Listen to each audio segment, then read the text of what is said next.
The Legend of Red Eagle by Trudane Drin, archivist of Winterhold. This tale was transcribed from the memory of Clarice Vienne, student of Winterhold. Elements of the legend suggest a date circa First Era 1030, though as with any oral tradition, much of it is likely a later anachronism. Curiously, stories of a similar king and his legendary blade appear in other ancient myths of the Reach. Long ago, a child was born in the Sundered Hills. They named him Phelan, which means Red Eagle in the tongue of the Reach, for the screeching bird call that greeted his birth and the crimson blooms on the autumn hills. Thus began his legend. Reach child, born under auspicious skies, his very name the color of blood. 10 kings ruled the Reach in those days, and though men were free, the people were scattered and warred amongst themselves. The augurs foresaw the boy's destiny, a warrior without peer, first and foremost Lord of the Reach, chosen to unite all under his name. Phelan grew in years and strength, and it seemed the prophecy would be fulfilled. The banner of the Red Eagle was raised along the cliffs of the Reach, and his people prospered.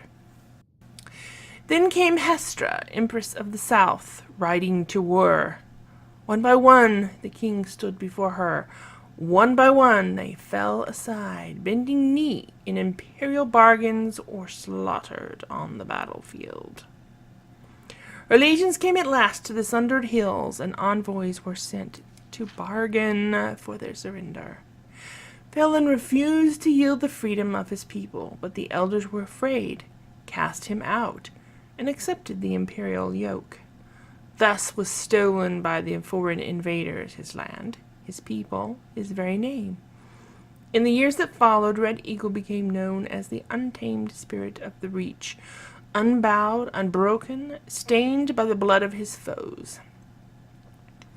He gathered loyal Reachmen to himself, those who clung to the old ways, who yearned for freedom and forged a new nation. Together they fell upon the occupiers and the traitors by night, disappearing into the cliffs and caves each morn, evading capture. It was not enough.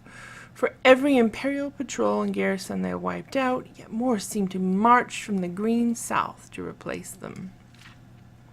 One night, under a cloud-choked sky, the men of the Red Eagle warmed themselves over damp fires of smoldering moss.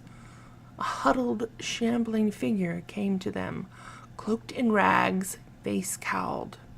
Though his men mocked and cast stones at the stranger, Phelan sensed something and beckoned. The cow was thrown back in the dim light, and she revealed herself to be the ancient and venerable Hagravens. I think that's supposed to read to be one of the. She offered power for a price, and a pact was made. Thus was brokered to the witch his heart, his will, his humanity. From that day forth, his was a spirit of vengeance, pitiless and beyond remorse. The rebels grew in strength and numbers, and none could stand against them. Phelan's eyes burned coldly in those days, black opals reflecting a mind not entirely his own. 2 years passed, and the foreigners were all but driven from the Reach. Such peace could not last, however, and a great host fell upon them, a swift army of invaders unlike any before.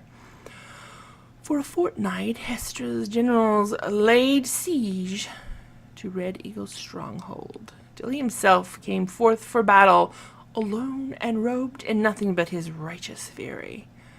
1,000 foreigners fell before his flaming sword, and the enemy was routed. Yet when night fell, so too did he.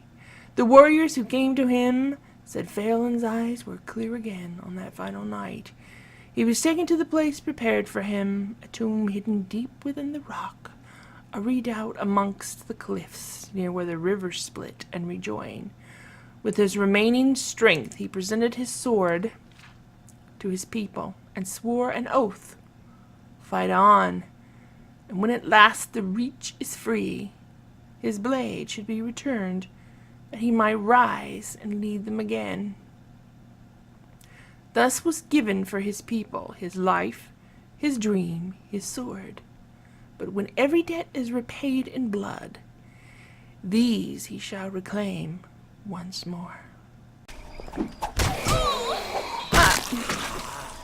Don't hit me.